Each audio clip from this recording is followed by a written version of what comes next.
दोस्तों તમે ચોટીલા આવો, ચોટીલા તમારે ડુંગર ઉપર ચડવાનું હોય તો તમે પાછળ જોઈ શકો છો, પાછળ ડુંગર ઉપર ચડાય છે.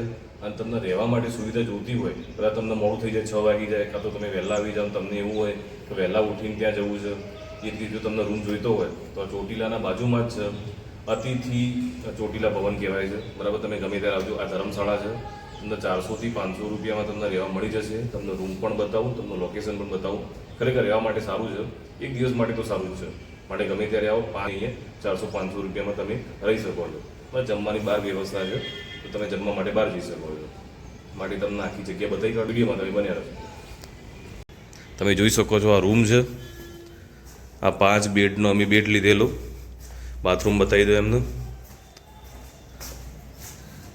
લાઇટ કરજો. આ સંડાસ બાથરૂમ છે, ઠીક આપણે જેવું એક દિવસ માટે ચાલે એવું. બરાબર, આ બહાર ખુલ્લું છે થોડું, અને હોલ છે.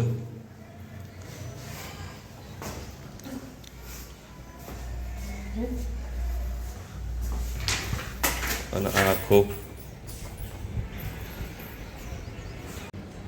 આ નીતિ નિયમો છે, તમે વાંચી શકો છો. અહીંયા ચા કોફી નાસ્તો કરવાની મનાઈ છે. તમારે ડિપોઝિટ લેશે 500 રૂપિયા એક્સ્ટ્રા, કે તમે કંઈ ગુનો કરો, કંઈ એવું ઉલ્લંઘન કરો તો એ લોકો પાછા નહીં આપે. આ આખો છે, તમે લોબી જોઈ શકો છો.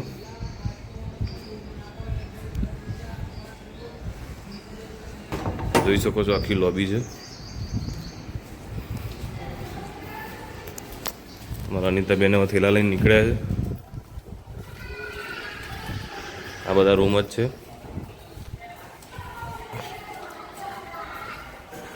અને અહીંથી ચોટીલા મંદિર એકદમ નજીક થાય છે. માટે સારામાં જે નજીકમાં નજીક હોય અને સસ્તું સારું હોય આપણા માટે સારું. આ તમે જોઈ શકો છો, આ મંદિર છે. અહીં બેસવાની સુવિધા છે. રાતે તમે ગમે ત્યારે બી આવો તો બેસવાની સારી સુવિધા છે.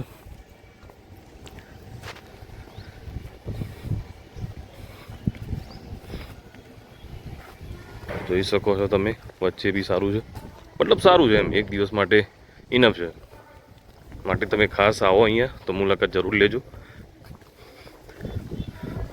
પાણીની બી વ્યવસ્થા છે. અને અહીંથી ખાલી 100 મીટરનો રસ્તો છે. ડુંગર ચડવાનો ચાલુ થઈ જાય છે. ત્યાં ઉપર તમે જોઈ શકો છો. અમે હવે બસ ત્યાં જ જઈશું. આ પાણીની વ્યવસ્થા છે. આના ઓફિસ છે.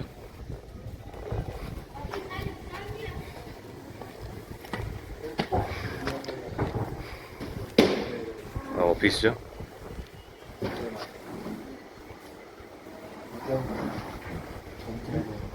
ભાઈ આપણે રૂમનું શું ભાડું હોય છે? એક બેડના 100 રૂપિયા રહેશે ને? ઓકે, તમે આવો તો ભાઈની મુલાકાત કરી શકો છો. આ ભાઈ બેઠા હશે. તમે જોઈ શકો છો, આ અહીંથી પાર્કિંગના નજીક જ છે એકદમ. અને આ ગેટ છે. તમારે ડાયરેક્ટ અહીંથી બહાર જવું હોય તો બી તમે જઈ શકો છો. આ બગીચો છે, બેસવા માટે સારું છે. અને આ એનું ગેટ છે. મતલબ સરસ છે, એમ ચાલે એવું છે મારા ખ્યાલથી. આ અતિથિ ભવન એનું નામ, ચામુંડા માતા મંદિર. બરાબર. અને અમે પાર્કિંગમાં જઈએ છીએ. હવે તમને પાર્કિંગ બતાવી દઉં.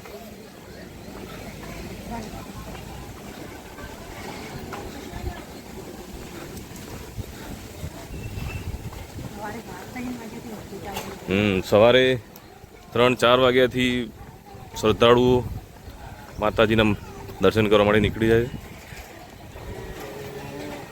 આ જોઈ શકો છો આખું પાર્કિંગ. હા, અમારા મોક્ષ કુમાર શું કરે છે? બધા તૈયાર થઈને બેસી ગયા. આપણી ગાડી અહીંયા પડી છે. સામાન મૂકી દઈએ ને પછી આપણે માતાજીને દર્શન કરવાનું ચાલુ કરીએ.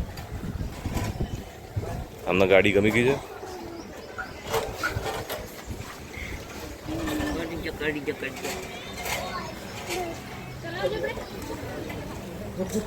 આ રસ્તો છે ધર્મશાળામાં જવાનો.